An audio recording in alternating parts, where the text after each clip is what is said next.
This podcast is sponsored by Talkspace. You know when you're really stressed or not feeling so great about your life or about yourself? Talking to someone who understands can really help. But who is that person? How do you find them? Where do you even start? Talkspace. Talkspace makes it easy to get the support you need. With Talkspace, you can go online, answer a few questions about your preferences, and be matched with a therapist. And because you'll meet your therapist online, you don't have to take time off work or arrange childcare. You'll meet on your schedule, wherever you feel most at ease. If you're depressed, stressed, struggling with a relationship, or if you want some counseling for you and your partner, or just need a little extra one-on-one support, Talkspace is here for you. Plus, Talkspace works with most major insurers, and most insured members have a $0 copay. No insurance? No problem. Now get $80 off of your first month with promo code SPACE80 when you go to Talkspace.com. Match with a licensed therapist today at Talkspace.com. Save $80 with code SPACE80 at Talkspace.com. Mr. Monopoly here. Monopoly is back at McDonald's. Register in the McDonald's app so you're ready to get your bag. 2 ways to peel for a chance to get your bag. Physical peels with select items and digital peels with others to get your bag. Play Monopoly at McDonald's. Ba-da-ba-ba-ba. No purchase necessary. See rules at playatmcd.com for full details and amoe.playatmcd.com to play without purchase. Ends November 23rd, but bonus play ends November 2nd. Monopoly is a registered trademark of Hasbro. Copyright McDonald's.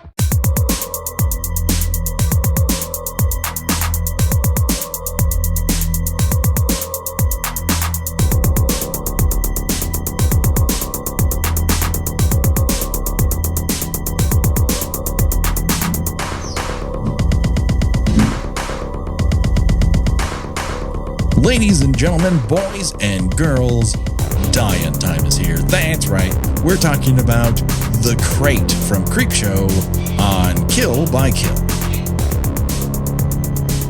Well, greetings and salutations, Internet. It's your old pal, Patrick Hamilton, coming to you once again from the basement of Amberson Hall. This is the Kill by Kill podcast, where we are dedicated to celebrating the least discussed component of any horror film, the characters. And we're going to unpack the gory details of The Crate from 1982's Creepshow in the hopes that a janitor's untimely end is just the beginning of the jokes we might make at their expense. And as always, there's only one person I trust that if I inadvertently cause the deaths of 2 people, she'll clean up the crime scene without me having to ask her. The one, the only Gina Radcliffe. How are you doing today, Gina? Sounds like your house is falling down around you, Patrick. We are rebuilding the gate in front of the house, and a good last 3 months, there's been construction in the back of the house, and now there's construction in the front of the house, and it's never been a problem until this particular episode's recording. But that's where we find ourselves. So if you hear drilling, I'm not like building a birdhouse while podcasting, but we have to move forward. So my apologies to everyone and to you, Gina, as well. I mean, oh God. You're making it worse by commenting on every time the guy makes a noise. I mean, maybe it's because I live in a city. I just expect noise in the background of everything at all times. Right, yeah. So I am not fazed by this at all. Yeah, this is just, I guess, the quiet of suburbia and the fact that he chooses to drill every time I talk, so I won't be able to knock it out afterwards, I guess is what it comes down to. But, there are greater crimes, and we will discuss them. But first, I don't want to scare you, Gina, but we are not alone. That is right. We have a special guest, and you know him as a writer and the foremost expert on horror movie music and soundtracks from both of his editions of his book, Scored to Death, and now he has launched a Kickstarter to fund his documentary, Scored to Death, The Dark Art of the Scary Movie. The one, the only J. Blake Fichera. How are you doing today, Blake? I'm okay. Thank you very much. I'm so excited to have you here. This is a long time in the making. I love your love of horror movie soundtracks, and this is a very interesting one tied very much to the director, George A. Romero. What got you into horror movie soundtracks? Well, I was always just kind of into film scores. Mm-hmm. I always say that, I grew up in a house where we had everything from, John Williams stuff in the record collection and Ennio Morricone to, it was the 80s, so Hall & Oates and Thriller and all that stuff. So it never really seemed like different to me to listen to soundtracks when I was growing up. Mm-hmm.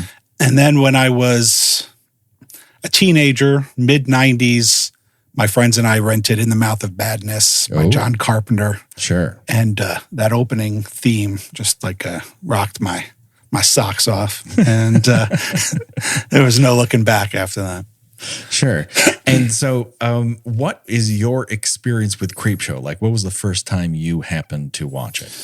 I actually kind of, I didn't grow up with Romero movies. I grew up with loving John Carpenter. And so, I mean, horror was around. I was into horror, but for some reason, George Romero's movies always just kind of eluded me. I didn't grow up with cable. And then when I visited my dad, who had my parents were separated or divorced. And when we rented movies, I guess he just wasn't renting George Romero movies. So I didn't really get into Romero until I was in college. I went to film school at SUNY Purchase, and my roommate there, who's also my co-host for Saturday Night Movie Sleepovers podcast, he was into Romero. And so he started kind of introducing me to George Romero's Dead films there. And then I saw Martin around that time, and I fell in love with that. And somewhere around then is when I saw Creepshow. And then I revisited Creepshow probably within the last 10 years or so. And I've grown very fond of both Romero and Creepshow since then. I think it's a wonderful example of what he can do. I'm pretty much the same. Like, I did see Night of the Living Dead because of its lack of copyright. Every television UHF station could show it as much as they wanted. But Creepshow was my first, I think, actual post Night of the Living Dead introduction to him, because it played on cable, because it played on TNT and stuff like that. So but I also did not. I grew up in a household where my watching habits were severely under observation. So I couldn't just watch whatever I watched. This one I had to sneak in later in life. Okay, so let's get into specifically our fourth story in this collection, The Crate. It should be noted that most of the sequence was filmed on the campus of Carnegie Mellon University in Pennsylvania. And we first meet Mike the janitor, who is the change he wants to see, only he loses that change under the stairs. He's flipping a coin and loses it under the stairs. And I think personally, and Gina, back me up here if I'm right or if I'm wrong, but more stories should start with someone saying, fuck a diddle. Well, I mean, that's a Stephen King special for you right there. I mean, one thing I always love about Stephen King, even his worst moments, he comes up with the most creative swear words you'll ever find in any literature. He does have a way with swears. That's absolutely for sure. Mike is the first person to discover this strange crate that's hidden under the stairs, almost like it's a deadly Harry Potter. He immediately knows what to do, and that is call up his old friend, Dexter Stanley. He's the head of the zoology department at the college. But Dexter is at a party with Henry Northrop, his queer-coded friend.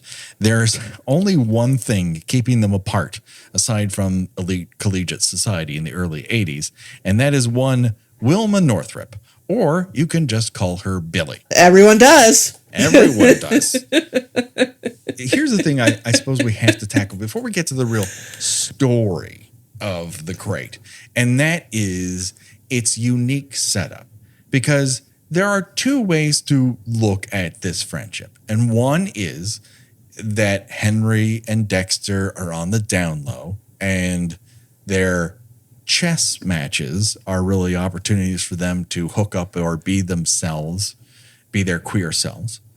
Or they're just two professors who have an actual friendship, and Dexter understands that Henry is legitimately what Billie claims he is, a child who can't do anything for himself, and he feels sorry for him.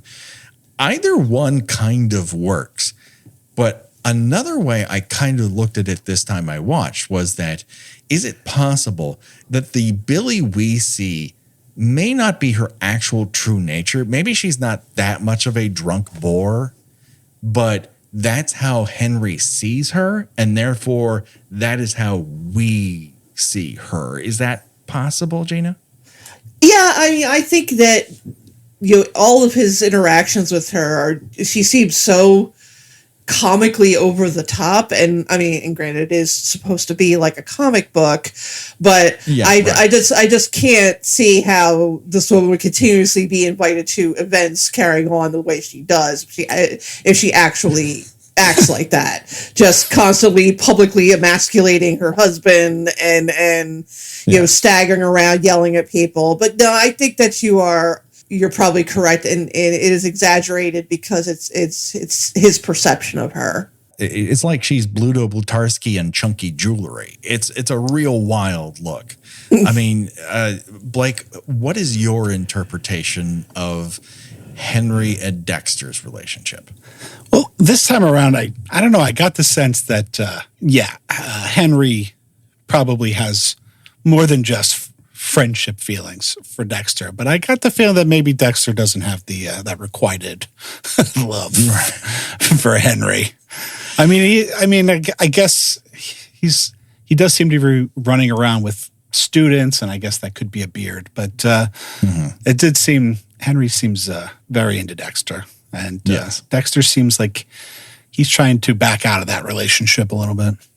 He is, but it seems very Billie driven. Like they almost have a conversation outside where Henry's like, so we're going to play chess. And Dexter's kind of like, well, I think we've had this conversation about like our relationship, and like, you need to deal with your other thing before we, take it to the next level or continue our, like Billie is what is the spanner in the mix here. Yeah. And she's cock blocking, is what you're saying. Yes. And it's very possible that Dexter is bi, and therefore he is, taking all comers. He is sleeping with co-eds on campus, and he's sleeping with Henry and who knows else. And the other interpretation might be is that Henry is not necessarily lustful for Dexter himself, but Dexter's lifestyle. Dexter is single. Dexter can flirt with co-eds. Dexter can speed off from a faculty party without saying goodbye. He's fancy free. And Henry is chained to the social anchor that is Billie, or at least the version of her that we see here, and he cannot escape it. So maybe it's a fantasy of wanting to run away, not necessarily to be with Dexter, but to be Dexter. Yeah, like a hero worship kind of thing. Or, just goals. Jealousy. Hashtag goals is what Dexter is to Henry.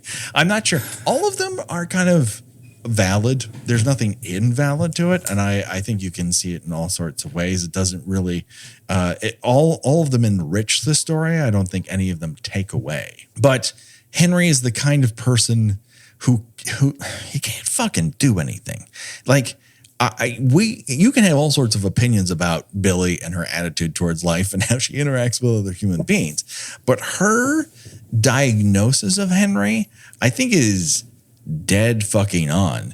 Henry is a child who can't really operate without her because he's too timid to do fucking anything. He's just praying for one of those Stephen King patented hand of God moments that just releases him from all his responsibilities. And what I would love to know is what happens after this particular story. It would be very interesting to find out. But before we go too much farther, I think we would be remiss if we did not discuss the presence and career of the one and only Adrienne Barbeau here. Blake, what was your introduction to Adrienne Barbeau? Oh, man. Probably Swamp Thing. But then, like I said, as I grew up, I fell in love with John Carpenter's movies pretty early. So, Escape from New York, Fog, all that stuff. And then, of course, I grew up on reruns. So, yeah, Maude was also on frequently. Anybody who's interested in John Carpenter should read her autobiography because it sheds like a really interesting light on Carpenter. Like we see a side of John Carpenter through her eyes that like we just don't ever imagine. Like a very lovey-dovey kind of guy. So I recommend, all the chapters about him are really interesting in their relationship, which of course it covers, here. I think they were still married at this point. Yeah, sure. And if I'm remembering correctly, I don't think they met until Someone's Watching Me. Gina, have you ever seen Someone's Watching Me? I don't think so. That was Wes Craven that directed the one with Linda Blair and the witch. No, it's Carpenter actually. Oh, okay. So I am thinking of the right one then, but a different movie. Yeah. Okay. No, I don't think I've seen Linda that Blair. one. That's a Wes Craven movie, though. Yeah, the one where Linda Blair is like a witch who's wants her girlfriend's boyfriend or something like that. That's another. This one I've seen, but I have zero recollection of the details. Yeah, I don't think I've seen it. Yeah, Someone's Watching Me is a pretty decent thriller. I mean, would it qualify as an After Dark? I don't think so because it's not much of an erotic, thriller. That being said, it is. Lauren Hutton is hot as hell in that movie. And Adrienne Barbeau plays her coworker at the news station she works at. And it's just very casually mentioned and not really central to who she is that Adrienne Barbeau's character is a lesbian. It's a facet of her human being that's mentioned, occasionally referenced in terms of her going out on dates with women or having previous girlfriends. But it's not like a coming out story or it comes into play with how she none of that. It's just it's a matter of fact thing. She happens to be this. And so I think it's kind of taken on a little bit of a mythos of it being very progressive in a lot of ways. And also it's the movie that Carpenter made right before Halloween. Like he walked off the set of Someone's Watching Me and onto the set of Halloween. And so he kind of carries with him the confidence of working with these union crews. And there's a level of craftsmanship to that TV movie that you don't get in most TV movies. It looks cool. It is a Hitchcock pastiche, but it works. The finale is really top notch. The only downfall of the whole thing is that the male lead, David Burney, is a sack of wet potatoes. He's all of those things. He's a sack of wet. That's what he is. He is a non-fucking presence. That's one Meredith Baxter Burney's husband, right? They were like a couple. Yeah. I remember him being like in a lot of TV movies of the 80s and having like absolutely no presence whatsoever. Yeah, he may have been a good husband to her, but wait, he was a shitty guy on screen. It just like nothing is happening there.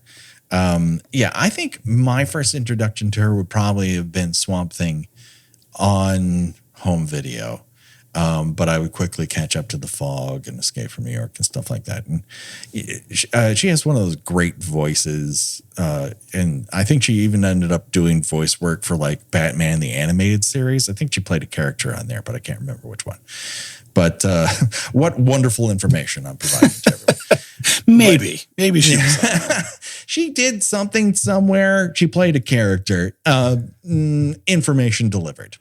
But what she does here, I think, is give you a bit of her Broadway background, where she was a brassy gal on Broadway. She's a special kind of something in this motion picture, Blake. That's kind of an understatement, I think. I mean, it's a tough role to play, which is the person you're supposed to hate. But honestly, I think she's surrounded by dips. I think she's surrounded by, white bread. Like, of course she's going to stand out. These people suck. Like, she's the only person you want to hang out with at this party, to be honest. Yeah, I want to know how she and Harold. What's the I don't know how they got Henry. I don't know how they got together. It's a blind date. Yeah, I guess so. Yeah. I mean, but what's keeping them together? I mean, how much money could he possibly be making? Not enough. I mean, one of her complaints at the end of this thing is you don't make enough money.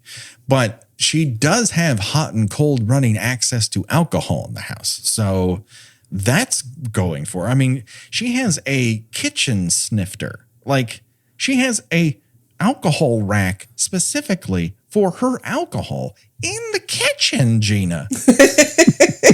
I mean, anybody could get booze. I mean, come on. Right. But we have booze in this house, but we don't have it in every room of the house. Like, we have a dog, we have a child. You can't just have it out and about. But it's available to her 24/7. So that's the only advantage. Or she likes to dominate Henry. This is what she enjoys. Even though what irritates her is what she's actually getting off on, which is bossing him around. Yeah, he's just extremely passive. When she leaves to go to her quote unquote classes, doesn't she indicate? She says, like, "What would you do without me?" And then she indicates like the same, right? Like, well, I don't know what I'd do without you. So there appears to be, at least in that one line, some kind of connection, right, between the two of them. Like, she's fond of him, even though he seems to be worthless. Yeah, right. Calling all daydreamers and date nighters. Come immerse yourself in the rich culture of Texas and dig into our mouth-watering barbecue. Trailblazers can explore our natural wonders. And beach lovers will wonder why they've never felt so relaxed before. You're invited to discover experiences you can only find in Texas. Visit TravelTexas.com and plan your trip today. Let's Texas. Deadlines move fast. So should your takeoffs. With Lowe's Blueprint Takeoff, you can turn blueprints into competitive quotes. Bring us your plans, and we'll generate itemized material lists to make quoting faster and easier. And when you're ready, we'll deliver everything you need straight to the job site. Visit the Pro Desk today to get started. Lowe's, we help, you save. Have you met All Modern? All Modern brings you the best of modern furniture and decor all in one place. Save up to 70% during their big sale of the year. Update your space with modern dining tables, chairs, and more. All on sale at All Modern, a Wayfair specialty brand. Plus, get fast and free delivery. That's modern made simple. Shop the big sale of the year October 26th through 29th online at allmodern.com. Do you have $10,000 or more in credit card debt? Maybe you're even barely getting by making minimum payments. With credit card debt hitting record highs, National Debt Relief offers real debt relief solutions for people struggling to keep up. These options may reduce a large portion of credit card debt for those who qualify. You don't need to declare bankruptcy, and you may be able to pay back less than you owe, regardless of your credit. National Debt Relief has already reduced the credit card debt for more than 550,000 consumers. So don't wait. If you owe 10, 20, or even hundreds of thousands of dollars in credit card debt, you can now take advantage of this financial debt relief as the cost of living increases. To find out how much you could save, visit nationaldebtrelief.com. That's nationaldebtrelief.com. And I guess the other element here that should be noted before we get too deep into the plot is that, all of Creepshow has a very EC Comics skewering of class layered into this. Certainly a part of Romero's, films, and certainly layered into a lot of Stephen King stories. But it's inherent to a lot of EC Comics stories as well. How the rich can, they just feel like they can get away with literal murder. And the only thing that holds them in check is a supernatural element, which provides us with something these elites cannot buy their way out of: retribution and justice. And so Billie is out of place, but how much in this place would you want to be? It's not quite the laser focused classism exercise that the first story, Father's Day, or the last story is. But it's kind of layered in this was the kind of environment that King found himself in when he attended college and later taught as a professor at college. There seems to be, it's poking at something that he's touched at one point in time. I didn't think I never considered that, but that makes a lot of sense. This is my favorite one, my favorite segment out of the 5, because I just think it's genuinely the scariest one. From certainly looking at in terms of when I saw it as a kid. Like that final shot of like the eyes opening up in the water, of like that, I was like, okay, that's burned into my brain forever. It's definitely the most complete. It's the story that takes its sweetest amount of time to tell. Like there's a more full story going on. Something to tide you over is very slight. It's evocative, but it's slight. Jordy Verrill is a blip in this movie in terms of like, it's not a very expansive story. You're pretty much in 2 locations. One of those locations serves as multiple locations. So, this is a very much more full environment to dig into. And I think it's a lot of fun. Like there's a lot to dig into. These characters are rich and interesting. I do wonder why Billie was edited to say etiquette crotch instead of cunt, but I assume that's an MPAA thing. This is the only one, though, that was like a previously published story, right? Am I mistaken? Weeds, which became The Lonesome Death of Jordy Verrill, was published in a magazine. Oh, I see. But it was never reprinted in any of King's short story collections. Probably due to its reception within Creepshow. This is the one that kind of stands out as being the most easily accessible and previously viewed story that's being recreated within Creepshow. So it cuts right to the chase too. I mean, it's not fooling around. And it knows exactly what it wants to accomplish. And unlike some of the other stories where like there's one gag it's all leading up to, here there's several hits. There's layers to your interactions with the crate. And so it's both building suspense and there's multiple payoffs with the crate. There's a little bit more going on here. And I think the movie benefits as a result. As we mentioned earlier, Dexter and Henry have a weekly chess game. And if you didn't catch the way I phrased that, yes, I am putting those words in quotes. So regardless of whether Dexter is actually gay or bi, he's been cast as like this island that Henry uses as an escape from the turbulent seas of Billie, who at best is like either too cool for these stuffed shirts, or at worst is a mean drunk that you can walk away from at a party. And most people do. Like most people don't stick around for long conversations with Billie. Because she looks like she would like dress you down from head to toe, just tell you everything that's wrong with you in about 30 seconds. And I think she understands what's wrong with most people within 30 seconds, and they don't have the wherewithal or spine to say the same to her, which would be pretty easy to do. But, it comes down to the fact that, as we mentioned, like Henry's just unable to do anything. He won't speak up. He won't take action.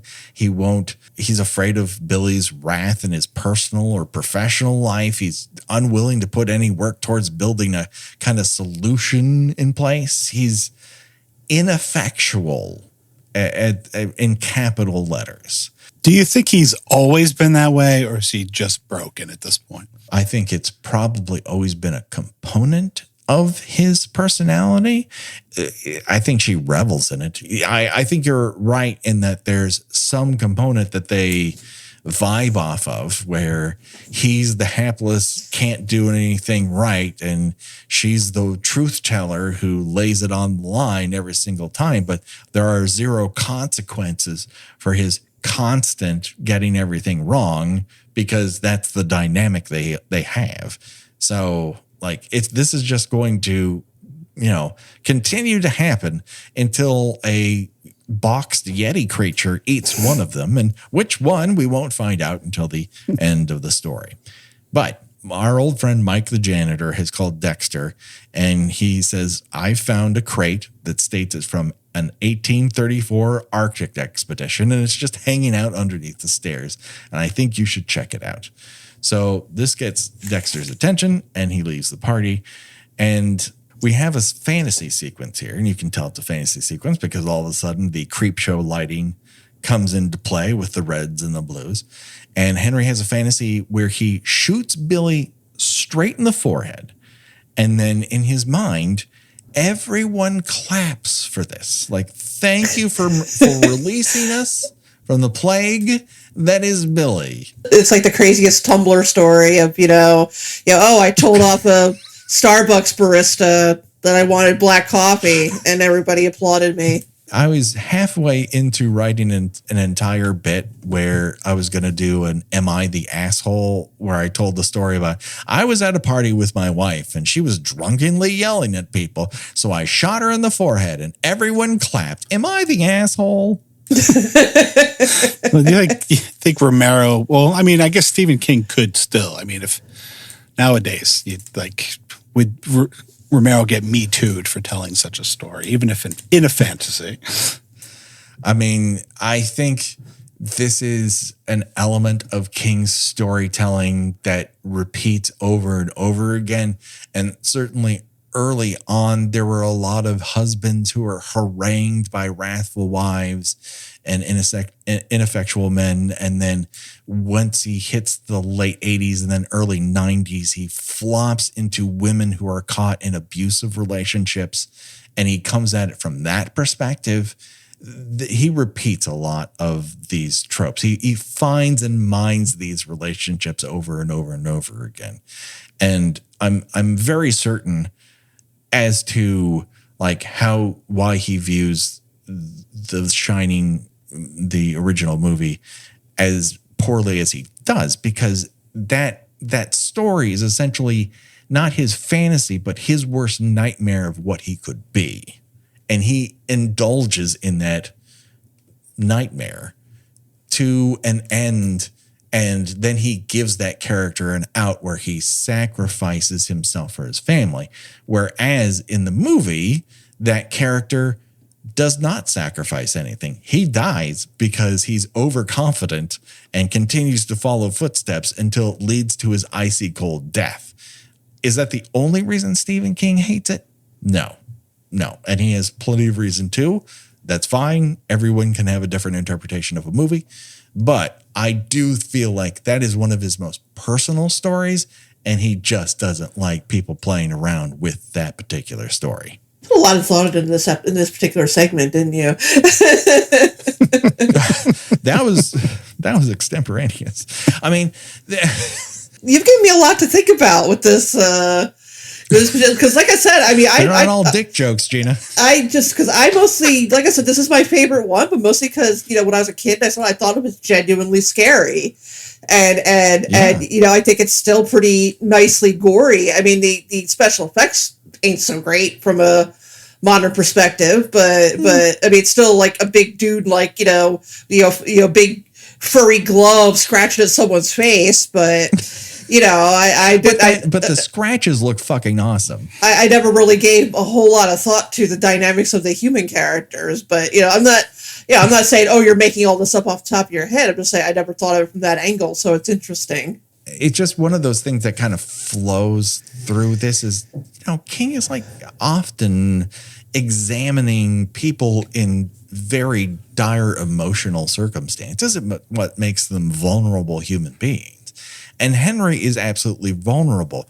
But I think my interpretation most oftentimes when I've watched this is some sort of Kingian hand of God relieving Henry of this terrible burden. When in point of fact, it's a kind of a tragedy that the only time Henry can stand up for himself is in the murder of his wife. It's like an incel instruction manual in a weird way. And I had trouble, squaring that particular philosophical circle. It's still, and I agree with you, the best segment in the entire movie, a movie I love. And I also think from a modern perspective, it's easier to see the facets of what might be said here. Whereas I think when this came out, you were just supposed to be like, yeah, eat her up, monster. Through adult eyes, it casts a different pallor. But like you mentioned this earlier, what kind of classes is Billie taking? Sleeping with a younger man classes. Anatomy. Yes, exactly. There you go. Anatomy. That dick down at the local bar. 101, 201. Because it's not, I think some part of me was like, oh, like she's taking a yoga class. But no one dresses in chunky jewelry to go take a yoga come on. She's class. totally cuckolding him. Come on. You don't think they have that element of their, you don't think they have that element in their relationship? Please. I wholeheartedly agree, Gina. But we also get a second fantasy sequence here, in which Henry tries to strangle Billie, which I find amusing because I think if Henry had actually attempted such a thing, she would have murderized him in 6 seconds flat. Well, yeah, that's why he would never actually try it in real life. Do you think there's anything nefarious that went on between involving the death of Dexter's wife? Oh, you mean that might be the bond that they share as they've already covered up one murder? And it has pushed Henry inspired Henry to do the same. And that's what they're talking about at the end, where he's like, well, I didn't do anything. And he's like, well, I didn't do anything either. I enjoy this theory. I enjoy this theory crafting session. It's certainly something that I will ponder upon. But let us return back to Mike and Dexter as they are in the basement of Amberson Hall, and they're going to try and pry open this box. And it doesn't take too long for Mike, once they get the nails up and they hammer open the locks, and Mike sees 2 glowing orbs inside the box and goes, oh, beautiful jewels. And of course, that's when he gets his hand bitten off by a giant Yeti creature who has been living, I don't know, hibernating inside this box. Let's talk about Mike's death first, and then we'll get to the Yeti, because they're 2 separate conversations. But Mike, have you ever seen eyes that have confused you for fucking jewels, Gina? I was going to say, I don't know if maybe this is some sort of mind control trick that the sure. Yeti creature is playing. But yeah, I nothing about these creatures' eyes in any way look like sparkling jewels, and I need to stick my hand in this box I just opened that I've never seen before. We could open up it more, but let me just stick my hand straight up into it. And he gets his hand bitten off. Then he gets a little bit more of his arm bitten off. And then the creature just pulls the rest of his body up. Oh, it's so horrible. The crate. It's so dragged out and horrible. And you got Dexter barely helps him. He's ineffectual. He's just sort of sitting there making these I have indigestion faces. He doesn't know how to help, but he also doesn't really attempt to help. It's a real strange mix of, I don't want to touch you because I don't want to die, but also I don't want to die, so I'll stand over here. He is not a hero in this particular feature. Now we're going to get to the Yeti creature. Whatever is in that box. He kind of looks like a Yeti. He's from the Arctic. Let's say he's a Yeti. Was he in hibernation inside the box? What are the biological functions of this creature existing inside of a box without any food, without any water, without any source of energy, and he just been sleepy sleeps until they unlock the box? No legs, maybe, arguably. But listen, even if you don't have legs, you still need to have a snack every once in a while. This creature has been boxed up since 1834, and just one janitor is all it took to wake up this guy. Again, this is a movie. We don't have to have an answer here. It doesn't ruin anything. I just find it fascinating. Well, I think the hibernation theory is a good one. It makes as good a sense as any. So Dexter begins it's stage one of his personal banana town. And he runs into Charlie. Charlie is a grad student, who's very dedicated to his work and his in-pocket pencil holder and velour shirts, apparently. But when Dexter tells him, oh my God, Mike the janitor was eaten by a monster in a box, he's kind of like, come on, give me a fucking break. I mean, who would react in such Gina, a way? if you were at work and someone said, you have to help me, there's a monster in a box in the other room, would you go, okay, you stay here, I'm going to go check out that monster in the box? Or would you call the campus fucking police? I would assume that at best, like, you know, I was going to go in there and people would present me with a birthday cake, even though it was not my birthday. It's just a furry Yeti on top of a sheet cake from the local supermarket, that sort of deal. Exactly. Just, you know, tearing out a big old chunk, you know, eating it, then tearing a big old chunk out of me and eating that too. It's just a sheet cake with giant claw marks running. Exactly. But Blake, I mean, tell me if I'm wrong. Like, he's like, the campus police won't be any help. Yeah, but you know what they'll be instead of you? Lunch. I throw the fucking campus police in the way. What allegiance do you have to them? Also, they may be armed, and we don't know. There's no reason to believe that you know, shooting it will not do anything. At least it might dissuade it from eating you. You know, like, you would at least establish, like, hey, this is a real problem. Call in people with bigger guns or whatever the fuck, a flamethrower even. But going, you know what, let's keep the campus police out of this. And I, the grad student, will start measuring fucking bite marks like I'm Hooper in Jaws. No. Call the authorities, you dipshit. The scientist in him has taken over it by the time he sees the shoe. Charlie, much to, you know, he sees all the blood there. But in between this sequence of trying to plead, Dexter trying to plead with Charlie to you know, call the campus police because he can't. I don't know why. But the creature has pushed his box back underneath the stairs. And Charlie's like, no, I'm going to grab this shoe. I'm going to grab this flashlight. And I'm going to figure it out. And he looks inside the box and it's empty. He's like, But it turns out that Yeti was playing possum, baby, because he was in another corner of the stairs. And he takes a giant fucking bite out of that dude's neck. And it's gnarly as shit. Yeah, okay. How many teeth does that Yeti have, Gina? He's got like about 80 teeth. He's got like 80 teeth and about like 20 claws. Just on one hand. Because when he rakes them, like it's at least 4 rakes across his face. Ugh. It's gnarly as shit. Ugh, I'm thinking about it right now. So yeah, he, you know, takes a bite out of Charlie's neck. He claws his face and then feeds on him in the dark. And then Dexter's like, I'm out.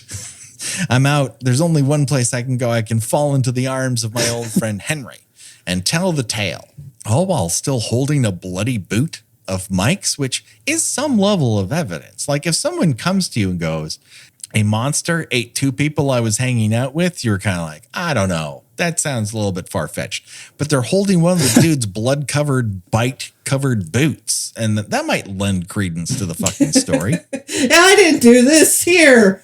Would someone who killed someone be carrying around their bloody shoe? Did I take a bite out of this shoe? Doubtful. Have you seen me eat other shoes at parties? Yes, but that was a dare. So we've talked about this before, but as much as I admire Romero for many things, some of what he tries to do here with Dexter and Creepshow is push various characters past the point of sanity, where, you know, here it's played very broad and it kind of flies and kind of doesn't, mostly because of the tone of Creepshow is more comedic. So I think I can't say that Fritz Weaver's portrayal here exactly nails it, but it brings me back to an issue that we've talked about before, and I just want to say it again because it's that time of year.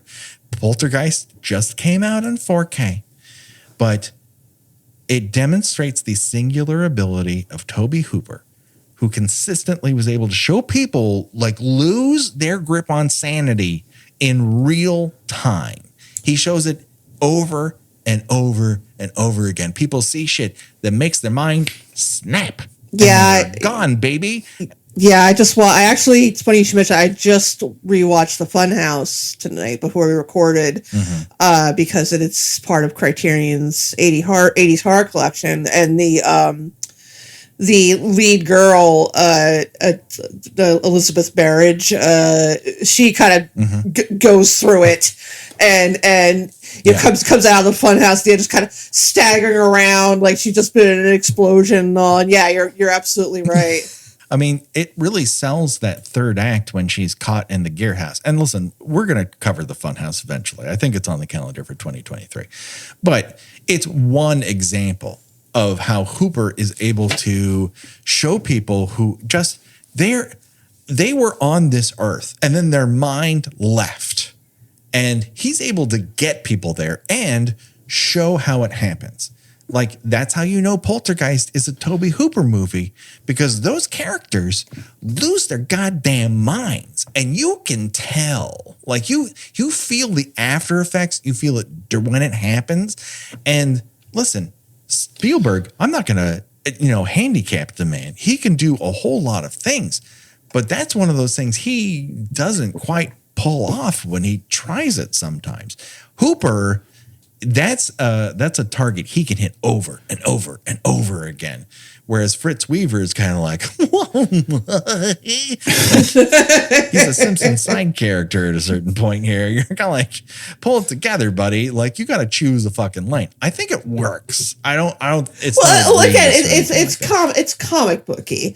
Like, you don't want to have you don't want this to be too serious. He's no Barbara from Night of the Living Dead, who just goes completely catatonic. That is true. Yes. Barbara goes through a lot of things, and then she eventually, at a certain point, just goes, I've had enough, and walks into arms and tearing flesh. But you know what? She had a good run, and didn't we all? I just want to note, I can't say like I'm a Fritz Weaver super fan or anything. It just should be noted that he was in Day of the Dolphin, the movie with the best tagline ever written, which is unwittingly, he trained a dolphin to kill the president of the United States. And he's not even the he.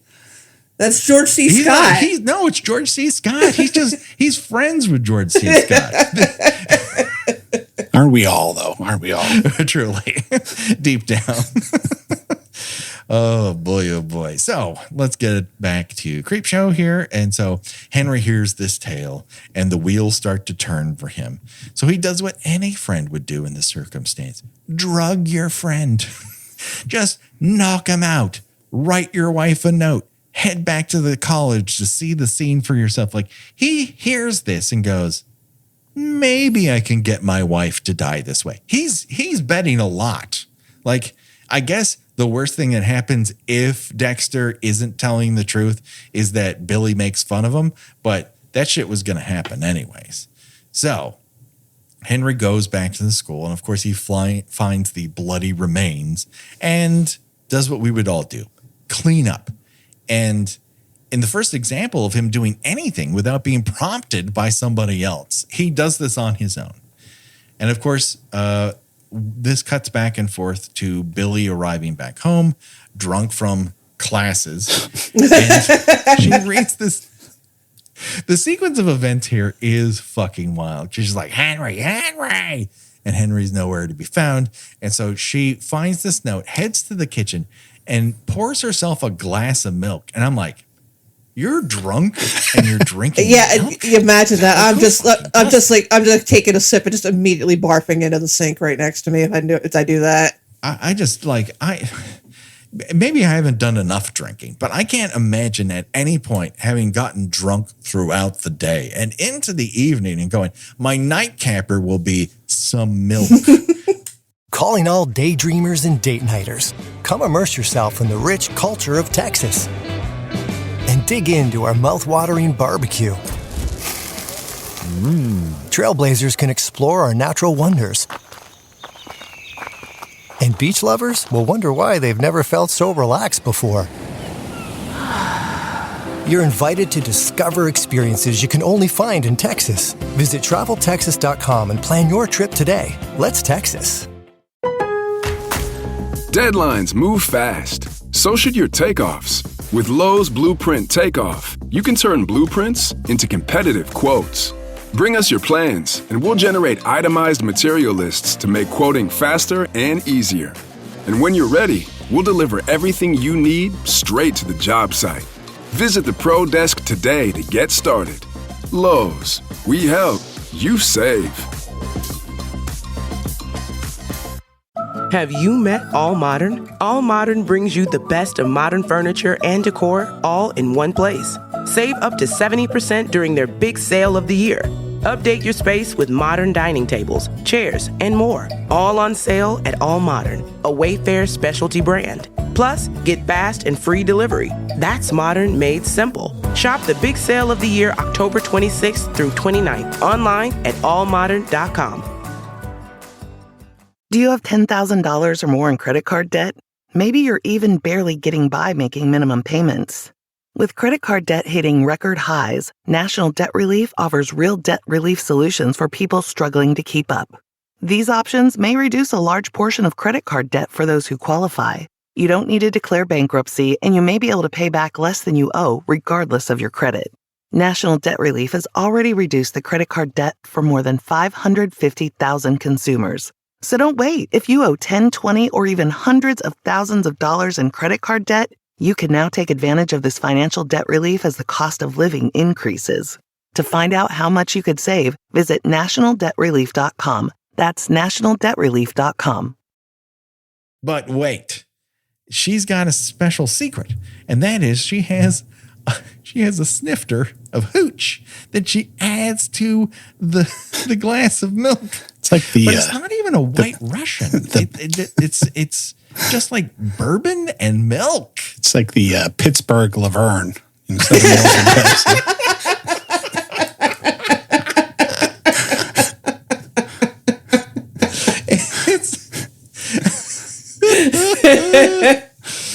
Oh my God. Well, we're not going to beat that. So let's move on. Yep. I just. Time to wrap it up. Wrap it up. Listen. You know when you've reached the mountaintop because everything's downhill. We have been bested. So Henry's back at the school, and I have to say, linoleum is the best surface to clean up blood from.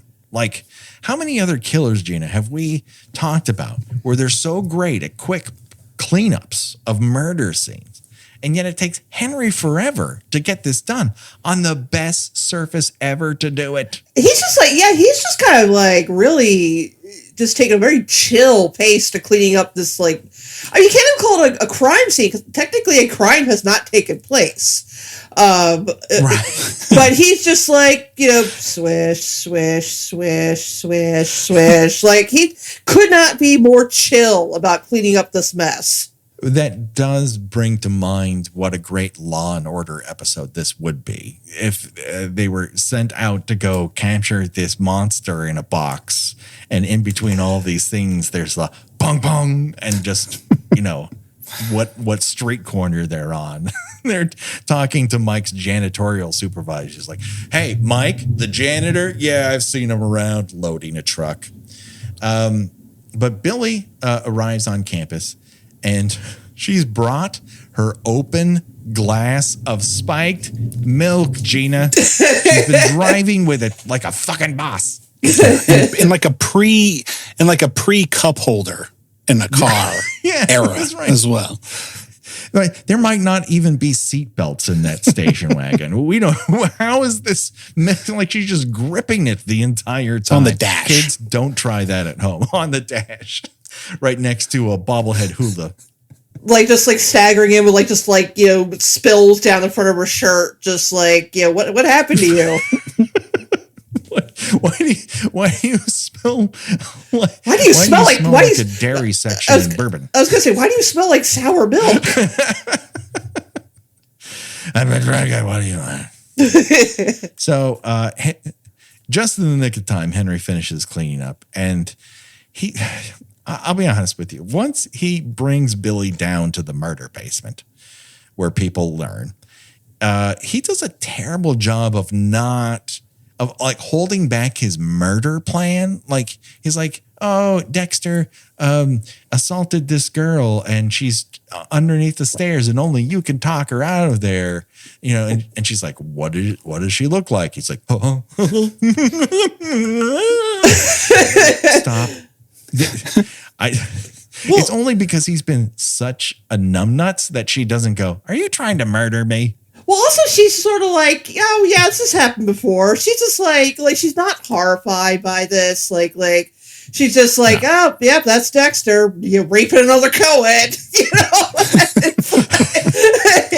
But finally, I'm in on the action. Yeah, it's like, ooh, now I'll have some tea to spill after this. I mean, and I can't wait to bring this up at next to the next faculty dinner. But she just like her next class. Yeah, exactly, her class. But yeah, she's just like, oh wow, is that right? Where both people would be like, oh my god, we should call the police or something. Right. At no point does she ever say, let's get the authorities involved. She's like, oh, well, thank you for inviting me to us covering up a crime. I've been training my entire life to do this. Been drinking all day. I'm in perfect shape to do this. He lures her to the, little Harry Potter bedroom where this crate monster lives. And of course, the crate monster does not erupt immediately when he smells, bourbon and milk. And so he's like, starts shaking what is her that? like a baby. Listen, I've been in this crate for over 100 years, and that is the worst thing I've smelled in a long time. So Henry starts shaking her up against the crate, asking it to wake up, wake up, wake up, which it does not do. And this gives Billie the opportunity she's, been waiting for a while. She just fires every bullet she's kept chambered for Henry. He's lazy. He's ineffectual. He's a terrible lover. He's bad at washing dishes. He doesn't earn enough money. He has 3-cornered hat-shaped hair. He doesn't mix alcohol with milk like a real man. But this rant is actually what wakes up the creature, and he quickly eats her alive. And Henry does not immediately celebrate. He almost pukes out a window like a real stone cold killer. I mean, yeah, I do the same. Yeah, I mean it's real gross to watch. I remember this is the first time. This is the first time Henry has seen this monster at work. Everyone else has gotten Dexter saw it twice. This is his first time watching a Yeti take chunks out of a person he knows and unalive them right in front of him. So he kind of recovers, and I guess he assumes, for whatever reason, like the Yeti has nested inside this box, so he's stayed inside there. And why wouldn't you? People keep bringing this guy meals, so he just takes a couple of locks, adds them to the chains that are already there, locks it up, and then manages to drag this motherfucker up a flight of stairs out to the station wagon that his wife drove there, and then take it to a quarry and dump it off a cliff. This is the most this guy has done for himself in a really long time. This is the sort of thing that I think if we sold it to a lot of young men, maybe you can become a man by murdering somebody, by offering it to a boxed Yeti and then take it to a cliff and drop it off. Who knows what kind of guy Henry becomes after this.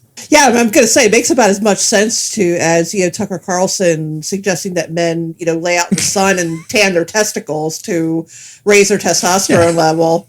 I mean, Yes, our nuts need more sun. Get them on out there. Get them on out there, boys. Come on. And when I think of the pinnacle of males, I think Tucker Carlson. absolutely.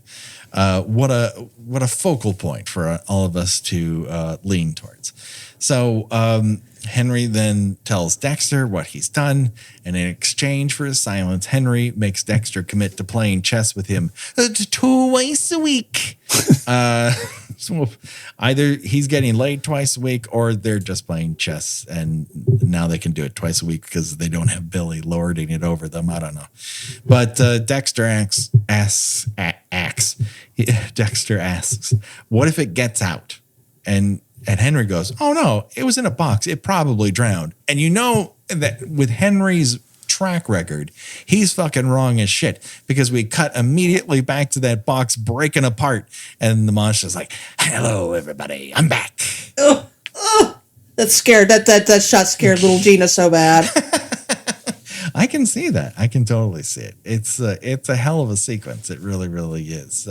Blake, any final thoughts on The Crate? I feel like this, if you had missed the first episode of Alf, this would have been a good prequel. He's a little puppet. Dark. We'll call him Dark Alf. The darkest Alf. Yes, and it's not just cats that should be afraid of him. Absolutely. Gina, any final thoughts on Dark Alf? I love it. I love it. It's the best. It's the best sequence out of the 5 for me. It also has the best music. I want to know. Yeah, I meant to ask you about this at the top, because the music here is not really being done by somebody who did a ton of music outside of Romero. And at times, like, there's big sweeping orchestration going on here, and then sometimes it's a little bit of Casio noodling. Like, what is your take on the music of Creepshow? Well, I mean, if anybody is interested in reading a lot about it, I interviewed John Harrison for my second book, and we talk a lot about this score as well as Day of the Dead. But in a nutshell, Romero was planning on doing what he had done with most of his previous movies, which was score it with a sound library, a music library. Okay. But when they started listening to the tracks from the library and seeing what they were shooting, and obviously Romero was working with, a higher caliber of actor in terms of at the very least popularity than he had worked with before. Right. They decided that the fidelity of the studio tracks wasn't strong enough. Like, they just didn't sound good. The sound quality was bad. So John Harrison, who was working as his assistant director on this film, said, well, maybe I can fool around with them with my keyboards and stuff and make them sound better. But then that kind of led to John just starting to write cues and combining to kind of go in between those library tracks. So ultimately, Creepshow ends up being kind of a hybrid score of library tracks and John Harrison's mostly keyboard music, although he did write the theme song as well. Mm-hmm. But his theme for the Crate is by far my favorite of the film.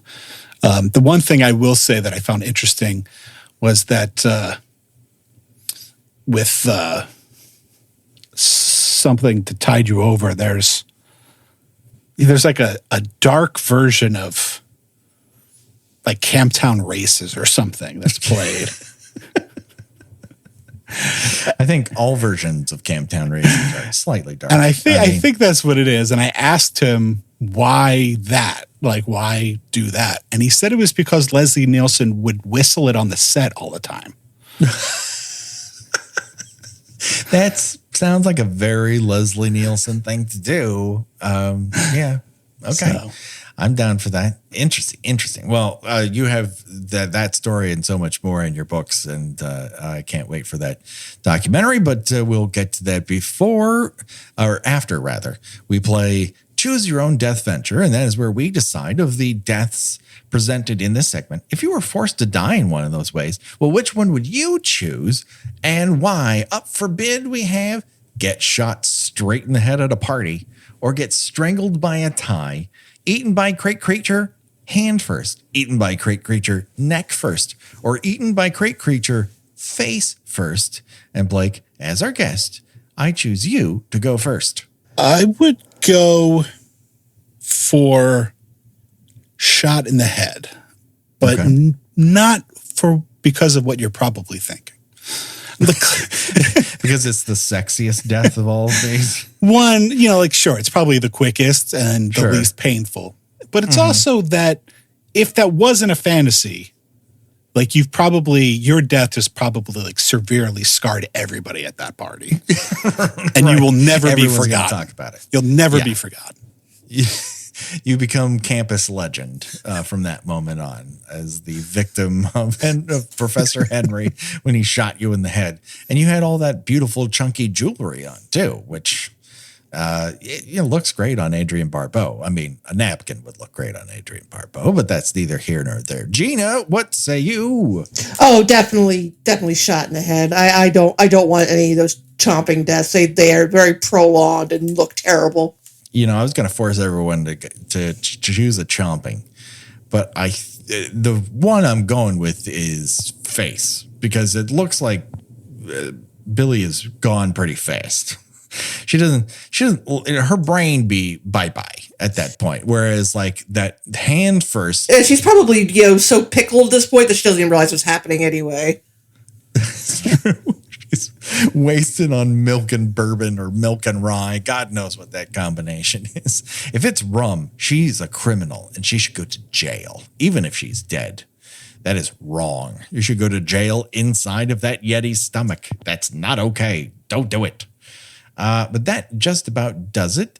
Josh Hollis does all of our artwork, and Revenge Body does all of our music. Go to revengebodymemphis@bandcamp.com to get this theme and all our other remixes. Speaking of music, Blake, tell us all about where people can see and hear more from you. Oh, well, you can follow me on Twitter, Facebook, and Instagram @ScoredToDeath. You can pick up the books at Amazon, from other book retailers, or from me directly at scoredtodeath.com. And right now I'm in the process of trying to raise funds to make a Scored to Death documentary, which is excellent. What does say based on the books, but it's more like a different way for me to explore the topic of horror film music. And if you happen to be listening to this before November 1st, 2022, you can contribute or find out more information about that at Kickstarter. There's a lot of cool tiers, including a limited edition exclusive album that I'm also producing in conjunction with this, which is horror movie themes covered by an assortment of really awesome composers and artists, everyone from Alan Howarth, who worked with John Carpenter, to the band Voyager, Animal Morte, Steve Moore from the band Zombie, Wojciech Golczewski, Holly Amber Church, Richard Christie, the Blair Brothers. So they all donated their time and their recording tracks specifically for this to help raise money for the film. So it's, in that sense, the kind of the generosity and the support I'm getting from people is great. But if we don't raise the money, then I guess we're not releasing an album or a movie. So so it all goes to waste. All those poor musicians wasted their time. Well, I hope that doesn't happen. I think anyone who's sampled your work in your books and read your stuff, I think knows your passion on this subject. And I think it's one of those subjects that hasn't received as much exposure as others. So I think it's definitely worth everyone's while. So they should check it out right now. Gina, where can people find you on these here internet? I write about television and movies at thespool.net. I also have a newsletter in which I write about movies and television, but kind of more at length and more about older, underlooked films. That's Gina Watches Things at Substack. And I am on Twitter under Gina Does Things. Do it today. People, check it out. Of course, you can find us on Facebook and Twitter and Instagram. And, come over to our Patreon, where we're doing fun stuff that you should see and hear about. At the end of the month, I think we've got a fun commentary track for you to listen to that you're very much going to enjoy. Lots of fun exclusives over there for you to check out. Please rate and review us on the podcatcher of your choice. We very much enjoy it. And of course, next week, we will be wrapping up our coverage of Creepshow with the creepiest of all the stories. We've got a fun returning champion coming here to help us talk about it and close things up for Halloweenies. But until then, don't worry, folks. The body count will continue for myself, Regina, and Blake. Bye-bye, everybody. Bye. They're all gonna laugh at you. Calling all daydreamers and date nighters. Come immerse yourself in the rich culture of Texas and dig into our mouth-watering barbecue. Trailblazers can explore our natural wonders. And beach lovers will wonder why they've never felt so relaxed before. You're invited to discover experiences you can only find in Texas. Visit TravelTexas.com and plan your trip today. Let's Texas. It's the big sale of the year at All Modern, a Wayfair specialty brand. October 26th through the 29th. Save up to 70% off modern furniture and decor, plus fast and free shipping. Shop the big sale of the year at allmodern.com.